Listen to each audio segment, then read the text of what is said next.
We've met Robert, he's on AdAlta's board.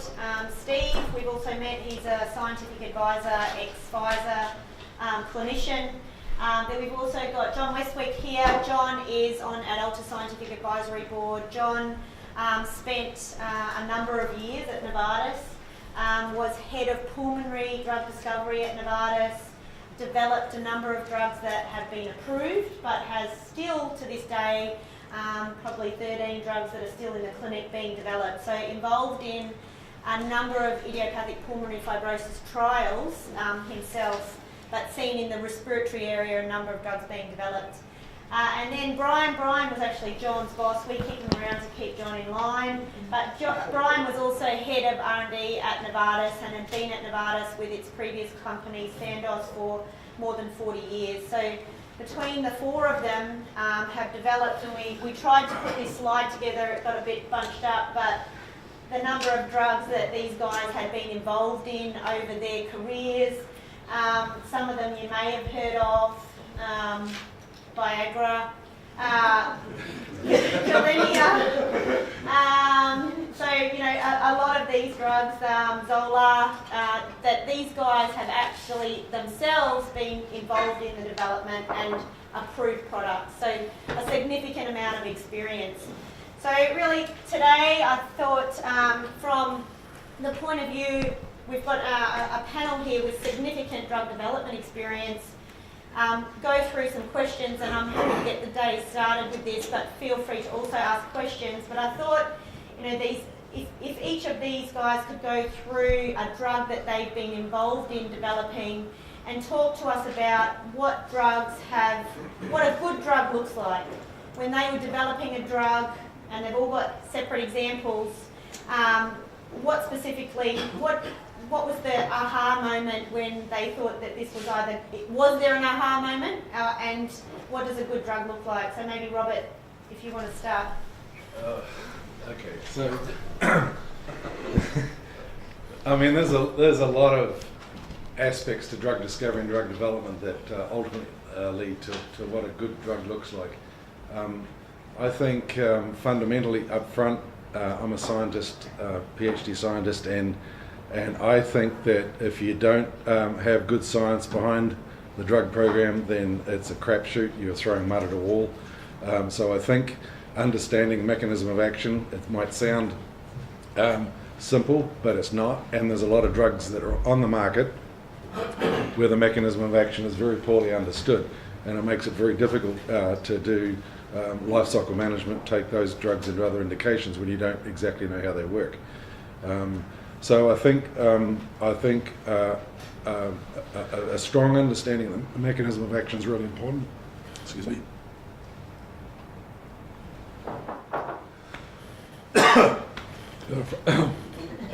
Give me a minute. Also, excuse me. Would you come back? Yeah, come back. Maybe Steve. Well, that's a surprise. Let's get better soon, Rob. It's idiopathic. Yeah, I think, well, picking out a few things, I guess, from the drugs I'm more closely associated with. I think Azithromycin I particularly liked. I guess it was my first job in Pfizer was trying to work through the data we had on Azithromycin, the clinical data, and get it registered. Azithromycin. So it was. I've got a soft spot for antibiotics because we need some more of them right now. So if anybody's got some spare money and wants to invest in antibiotics, there's lots of government money floating about, certainly in the UK and the US. But anyway, I think that why is it a good drug? Well, I was talking to a group of investors and high net worth folk up in Edinburgh about 3 months ago. And I talked about, I was trying to raise the profile of anti-infective research. And I talked about Azithromycin as my first sort of engagement on industry. And the reason it's so good is that it's once a day dosing for 3 days, or 5 days as we started. It started 5, then it was 3, then it was 1. And that is, and somebody in the audience said to me, he said, You know, the problem of being in the UK is that I still have to give 4 times a day drugs to my children because they want to give azithromycin or penicillin 4 times a day, when I know that I could give 1 dose 3 times, but over 3 days to the children. And you realise what an impact that made just for getting children better, for the ease of the parent managing the child.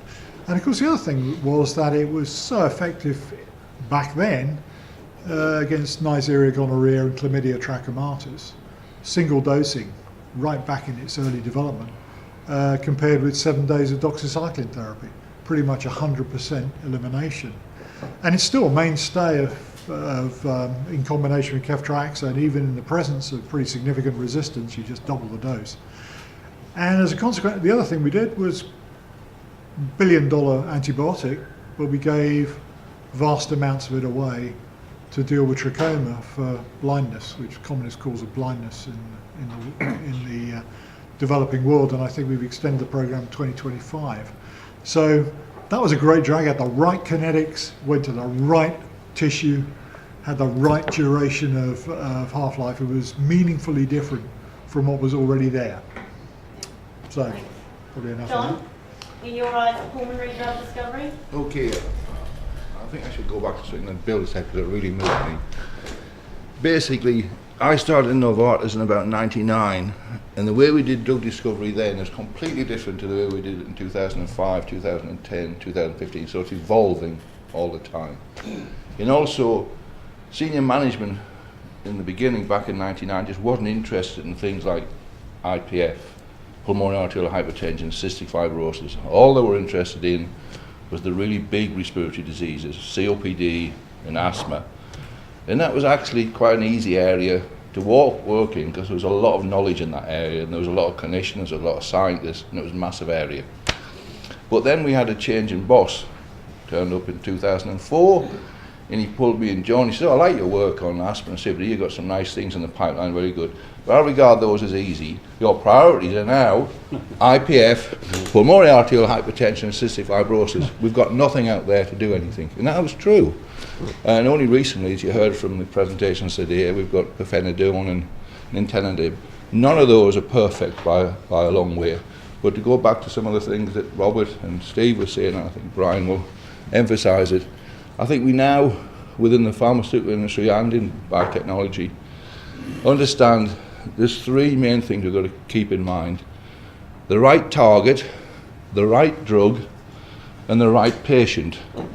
When we were doing trials in other pulmonary diseases, we had no pre-selection of patients. We didn't understand how the drug worked or how long it had to work for, the duration. But now we really got to tie that up very tightly before we start doing any phase 1B or proof of concept. And that makes a big difference. There's another big difference as well, which is very important for successful drug discovery, and I think we should emphasise this. Robert touched upon it by his chatting up the administrator in the lunch hall so he could talk to the boss. What we call them in Novartis is champions. Unless you have a champion on a particular drug, it'll never happen. It'll get canned at a very early stage. There's always going to be a naysayer saying, "Why we're bothering with this? There's only, 10,000 patients when we should be looking at 4 million. Yeah. There's things like that. You've got to have people who actually believe in the target, the drug, and the patient you're going to deal with. And they've got to deal with all the naysayers and all the ones that's going to stop it. And Robert's a great example where he got past that, and I think you can track that down with any of the drugs that are out there. There's always somebody who's driving it all the way through, because there's always going to be a group of people that your biggest difficulty is actually within the organisation, not outside. So it's someone who's determined and has real belief, but it has to be science driven. Unless you understand the science, you're just throwing money down the drain. Right. So not the marketing department. Stuff marketing. There's loads of examples where marketing has been completely wrong and misjudged it. Yeah. And that's what changed in Novartis. Marketing was pushed to one side by 2004, and they weren't driving what diseases we work in. And so, Brian? Well, when I started in Sandow, as it was in those days in 1970, as John has said, drug discovery was quite a different thing from what it is now, the way we do it now, in terms of carefully selecting targets, looking at how well the targets are validated, whether we have information. I mean, we heard about CXCR4 today and how that's present and upregulated in IPF lung and not in normal lung. There are all these checklists that we used to have about what constitutes a really good drug target. Yes. And that's the start of the journey.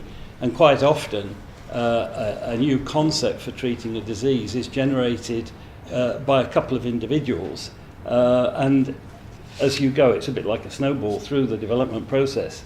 It started by perhaps a champion or a small group of people that have an idea, and you land up in phase 3 with thousands of people working on this project. So it's very resource intensive at the end, less so at the beginning. Yep. But basically, you have to be able to go through the whole process with a commitment of increasing resources. So selection of the target, which is one of the most important things, is done a lot better today than it used to be in the old days. We had, however, targets that were perhaps low-hanging fruits. Let's say there were lots of GPCRs around at the time, and although we've got, I think, a much more efficient and scientifically driven process for discovering and developing drugs than we had 40 years ago, the efficiency with which we discover drugs relative to the investment has not improved very much. And we're always criticised, yes, that it's becoming more and more expensive. And I think one of the reasons for that is that the targets that we're selecting are relevant for the disease, but are not necessarily easy to drug. Yeah. So Robert, did you have anything to add? With regard to every drug that I've worked on that's gone through to registration, I have a strong affinity for, because you lived and breathed it. And you lived and breathed it for years, and you lived and breathed it, and you convinced other people to be a part of it. So I was in research, and then you need preclinical development people, you need clinicians to come on board to design great trials. I was never one for. Whilst I politely listened to marketing people, I was never one for the tail wagging the dog. And in other words, marketing organisations driving what, for instance, a research organisation should be doing based on a potential market size, stuff like that. And I'll give you one really good example. I worked at IDEC Pharmaceuticals in San Diego. We discovered and developed rituximab. And that revolutionised the treatment of non-Hodgkin's lymphoma. The company needed money, and couldn't get it, and needed it from a partnership. And none of the large pharma would do a deal, because they only viewed the non-Hodgkin's lymphoma market at about 250 to 300 million in sales a year. We eventually partnered with Genentech, got the drug to the market, and now it's a $6 billion drug annually. So. You learn lessons along the way about who you listen to and who you don't listen to, don't you? Yeah. And but I'm not with these guys. Fundamentally, if the science makes sense, the biological rationale makes sense, and there's a pretty decent association of the target you're going after with the disease you're intending to treat, then and you do things well, then you've got a good shot of succeeding. So I'm going to open it up to questions. Does anybody have any questions for the panel? Lawrence. Just a question in relation to selecting the right target.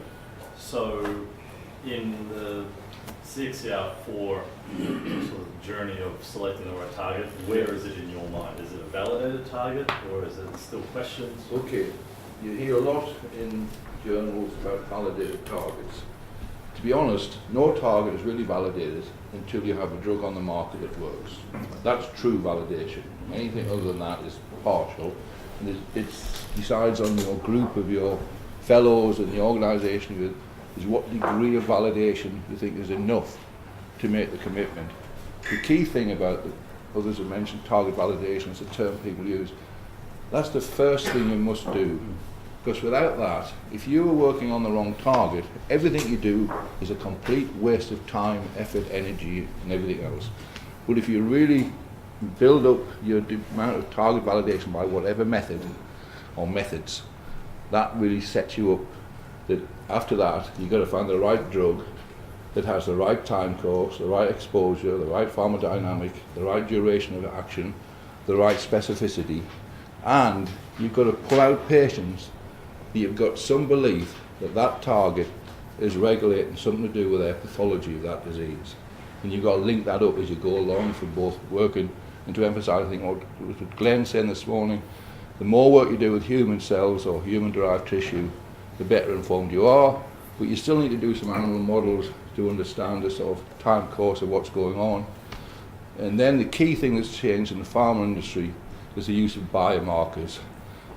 Back in the 90s, 80s, and biomarkers are just unheard of.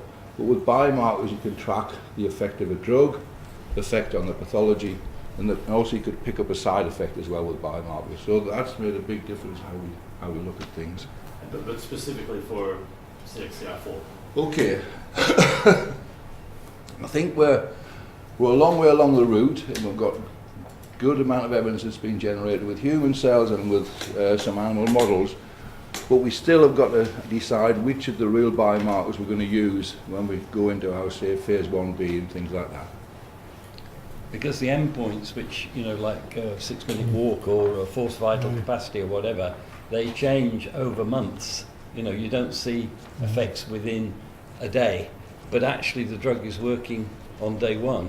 You know, if it's an effective drug, it's going to have a relevant biological effect after the very first dose, because if it doesn't, then you've got a problem basically with the whole hypothesis. So that's where the biomarkers come in. We want to see that the drug is really engaging the target and that has a consequence, a biological consequence, or even maybe a therapeutic one. But we measure something other than the endpoints that ultimately are important for the patient. But it lets us know where we stand. You know, have we got it right so far? Do we have a prospect of having an active drug? And that's very important, where outcomes can only be measured after many months of treatment with very large numbers of patients, as you see. That's a sort of redeeming feature about the Galapagos program. At least they got a biomarker to look at downstream pharmacology. So they did show that, but the link to the disease wasn't there. I mean, basically the biomarker that Galapagos got away with is their compound targets an enzyme called autotaxin. Autotaxin is responsible for a molecule called lysophosphatidic acid, LPA, which then hits a receptor which drives sort of myofibroblast activation and things like that. So in their little trial they did, they clearly demonstrated their compound inhibited the formation of LPA, so that's target engagement. But the link between inhibiting LPA and the effect they had on FVC was it's a bit of a black box, to say the least. So I am actually surprised that the FDA accepted that as evidence to go into a phase 3, because I don't think they've got the link yet.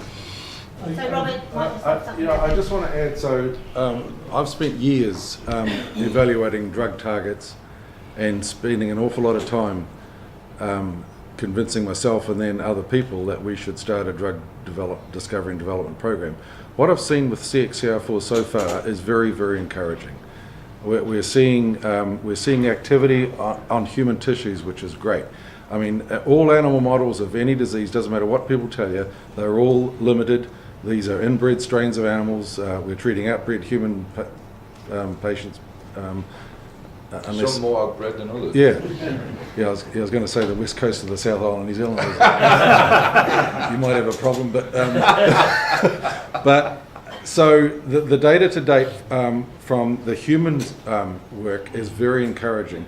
The data to date from the preclinical animal model work, even though each model has limitations, there's an anti-fibrotic effect in multiple models, and that's always a good sign. It says that even though each model is capturing different pathologies, we're seeing an effect with disrupting CXCR4 STF1. So if I had my own company, and a CXCR4 program would be all guns blazing. Well, you are a shareholder. Well, no, but you know, if I was operationally running it. And there's a tremendous literature to support this. I mean, Not just our own literature. Basically, and the scientific community accepts CXCR4 is an important target involved with fibrosis. So it's not a slam dunk. It's not a home run. Nothing ever is until you finish phase 3. So. Yeah. So are any of these clinical trials focusing on CXCR4? No, No. we're the only ones at the moment working on CXCR4 in fibrosis. So John, did you have a question? I was looking for some clarification on the way you guys use biomarkers. You gave an example of enzymes. Are most of the biomarkers that you would look for enzymes, or are they No. compounds? Or Depends on what the target you're interested in, how the actual drug interacts with it, and the link between the target and the disease process. So there's got to be this sort of continuum where you're trying to link things together. So there we're looking at an enzyme because that's what it's targeted. AD2144 binds to CXCR4, and then what it does, it blocks the normal ligand SDF binding to that, and downstream that kicks off various things on epithelial cells, fibroblasts or myofibroblasts, which contribute to the fibrotic process. But we need to be able to measure something in the patient. When we're dosing with the antibody, we need to show a dose-related effect in terms of the interaction with the receptor and the downstream pathology that's generated when you block the normal ligand interaction with that receptor. so in the early stages, you might actually look for a suite of biomarkers rather than an individual. Usually what you do, you look at a whole stack of different things using human in vitro cells that you put together with your drug or your ligands or whatever. You then do the same in the animal models to see if it actually relates to anything. Then you, based on that experience, you pick out the ones you think are going to be most useful and do them in your initial human studies, where we would call that now a 1B phase. There's something else you're looking at. Phase 1 is usually just for safety, drug distribution, things like that. But I think you can go a bit further if you can link it up to a biomarker, drug interaction, disease process. Okay, thank you.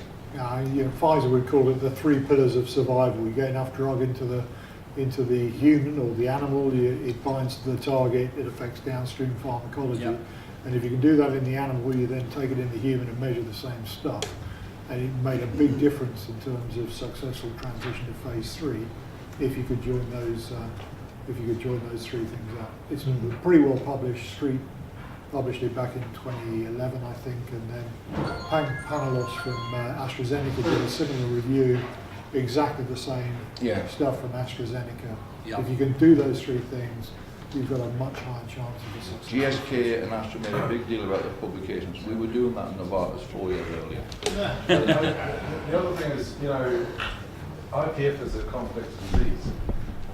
And when we're in early clinical development, it's really important to ask as many scientific questions as you can, not just clinical questions about efficacy, but how is the drug working? What is it doing?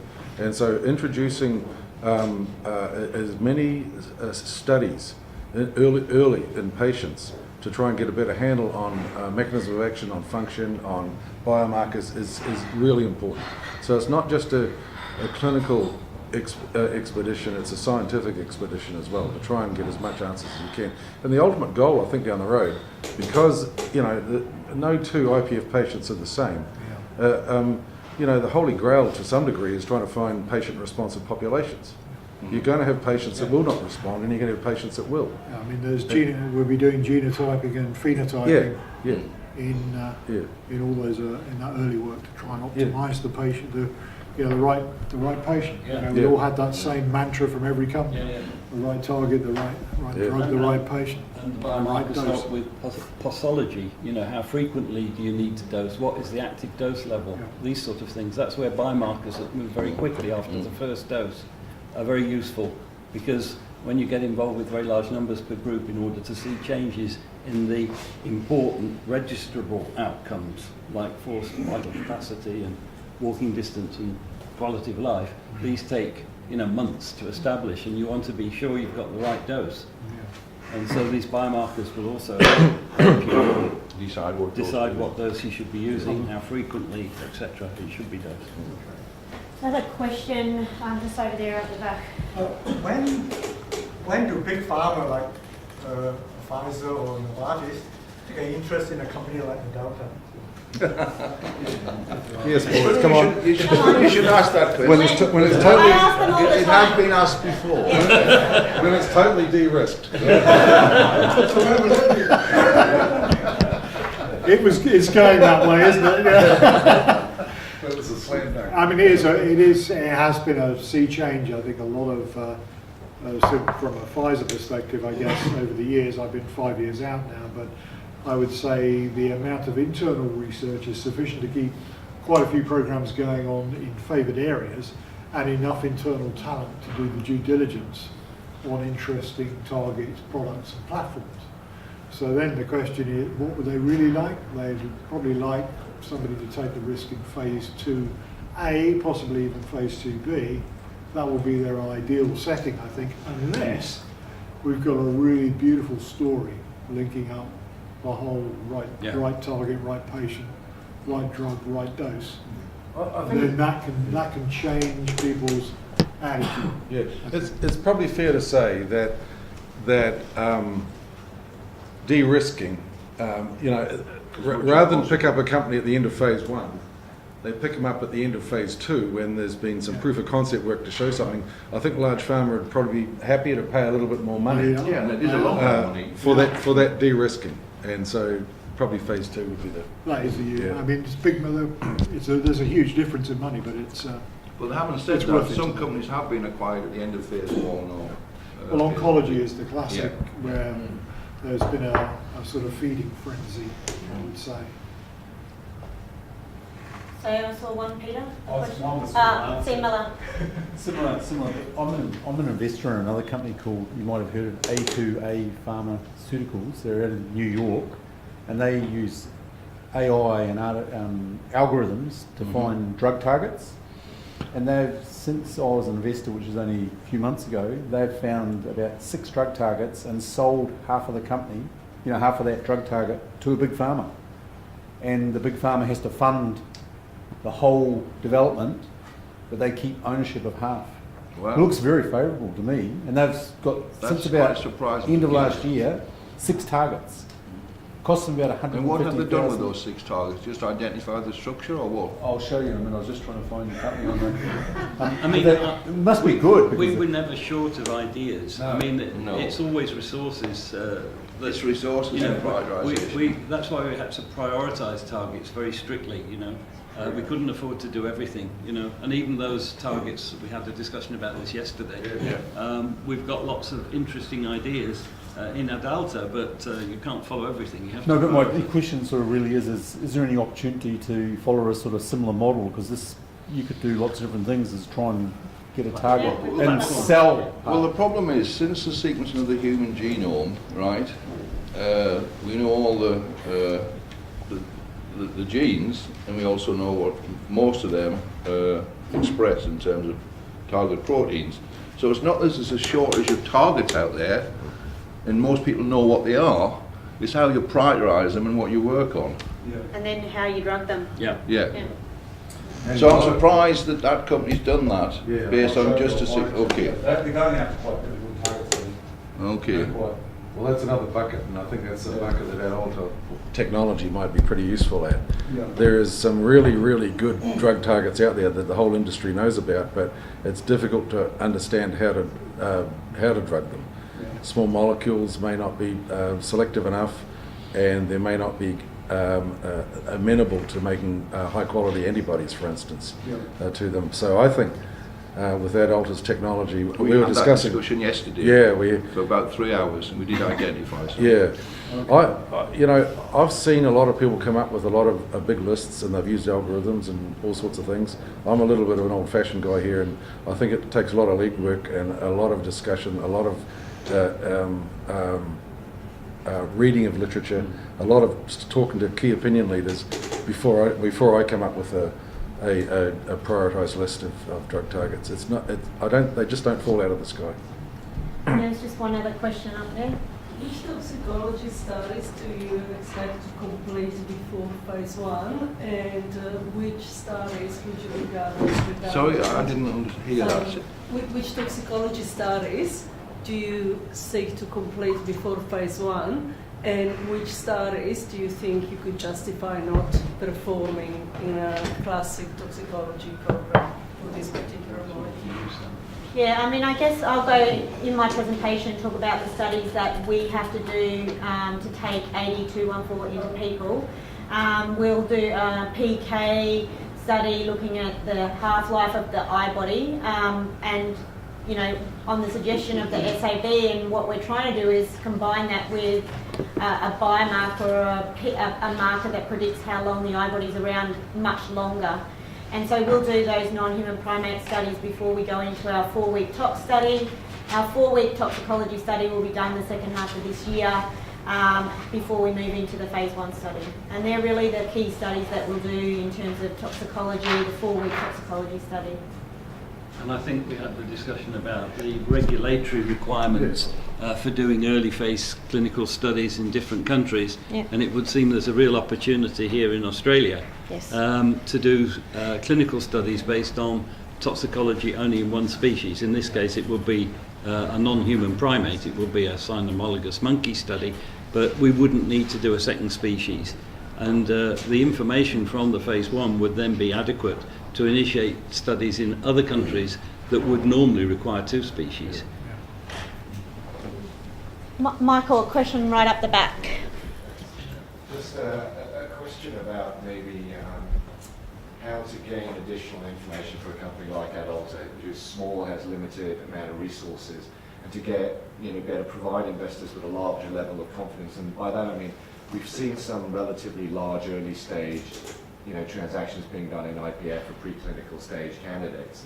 And are there any developments in animal models or in certain models that you're seeing out there that can provide a higher level of confidence compared to, you know, the traditional glio models and the difficulty in translating that and correlating that with a you know, human stage outcome and efficacy?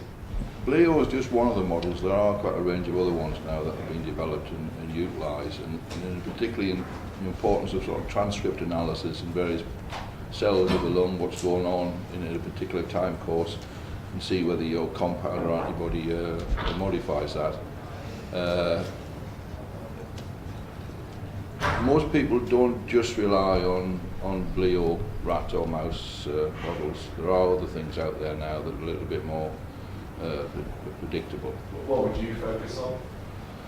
Well, there's been studies that we initially got involved with back in about 2009, 10, and it's still going on, where basically you can derive fibroblasts from IPF patients and put them into skid mice. So these are human cells that have got different characteristics than regular fibroblasts because they're IPF fibroblasts.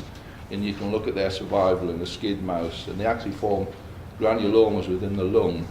So you've actually got human cells growing in skid mice, which you can actually treat with whatever, and look at the outcome in terms of proteins, transcripts, and what's going on. And Novartis used that extensively when we were developing things that we went down the IPF route. This gentleman has preempted my question on major pharmaceutical companies. It's obviously miles too early. However, with all you gentlemen, Novartis, Pfizer, is so well connected.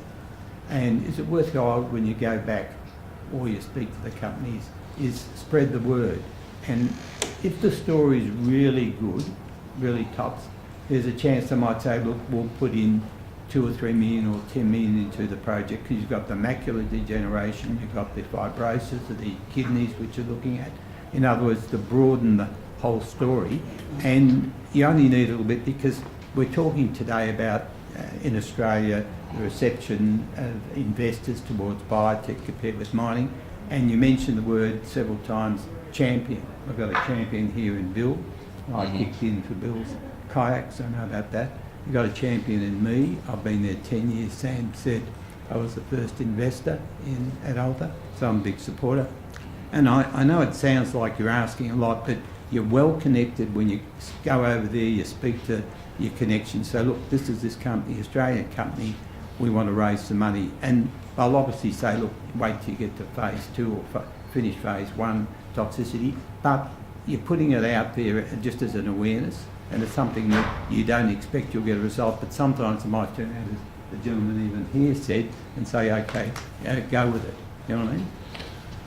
Who wants to answer that? Robert? So, first thing I'd say, Leon, is that Sam's done a hell of a job talking to just about every company on this planet about AdAlta. So that's a big deal. So AdAlta does have a profile in probably most of the large pharma and biotech and mid-stage biotech companies in the world, most of them. So that's the first thing. A lot of them have given very constructive feedback around when they'd get interested, and it's usually later on. They're not going to, in my mind, they're not going to dish out $1 or $2 million or $3 million. They're going to wait. That's going to be your responsibility to fund the company. You get a drug to a certain point, and then we'll talk. I mean, certainly when it comes time for deals to get done, we can open a lot of doors. There's no two ways about that. But to ask Pfizer for $2 million It's too small. It's too small. Yeah. No, I appreciate that. Yeah. And Sam has done the best job anyone could do. Look at the crowd she's got here today. But the people she sees, she goes to these conferences, are not the people you guys know. You guys know the president. You guys know the chief scientific officer at Pfizer. You know what I mean? You know him. You can say, hello, Bill, how are you, mate? Sam can't talk to him. I'm not saying Sam hasn't done a terrific job. She's the best of all the biotech companies I'm associated with promoting the company. But you guys are really in, and when you have a drink with Bill or whatever it is, or speak to him, mention the stupid company AdAlta, right, that needs a champion. They might just turn around and say, look, we'll send them 10 million. We like the area that you work in, because AdAlta's got a broader story than just the IDP. It's got the macular degeneration, all sort of fibrotic stages of disease. And you guys are the connected ones. I can't ring up Pfizer. I've got a shareholder, so look at my shareholders, say, speak to the shareholders division. You know what I mean? But you guys are there. I think that what Robert said is you will do all of those things. Me going out and doing that, but when the time's right and we're getting the signal that the scientists have signed off the package, the business development people, and progressing it through as many channels as we can. I definitely take as much use of the network that these guys have as much as I can. Yeah, I mean, we've made Plenty multiple of contacts intros. within Novartis at the appropriate level of seniority for the people that are really responsible for fibrosis programs, for example, with Lloyd, NASH exactly. and renal fibrosis, and the pulmonary people. So we have been discussing with them, and it has been on a recommendation from me. And I wouldn't get in the door sometimes without these guys. Well, not with Pfizer. Well, They're not interested. I'd love there was to be some stability in the CSOs for Pfizer, because they've all gone. All the ones I knew no longer work for them. They work for Biogen. Biogen might be a good person. Yeah, but they, of course, have a phase 2 program on at the moment. I would have thought Pfizer VC are probably the one, their venture capital arm might do something if they like the platform. And then, of course, I have been speaking with the VCs that I'm connected with, but their feedback is you've got to have something that looks like a drug with a plan, and then more investment in the actual headcount in AdAlta. So more, somebody who looks full-time in terms of a CMO ready to take something forward into the clinic, CSO support. That's really, they're looking for something that's become a bit less virtual, and something that really looks as though it's going to take a product forward. And then, because they're making the investment in the people and the product. And I think that's, so already good people here, but maybe there needs, that's as a nucleus, but maybe then the feedback I've certainly had is a little bit more around that, and a more concrete plan to get to the clinic.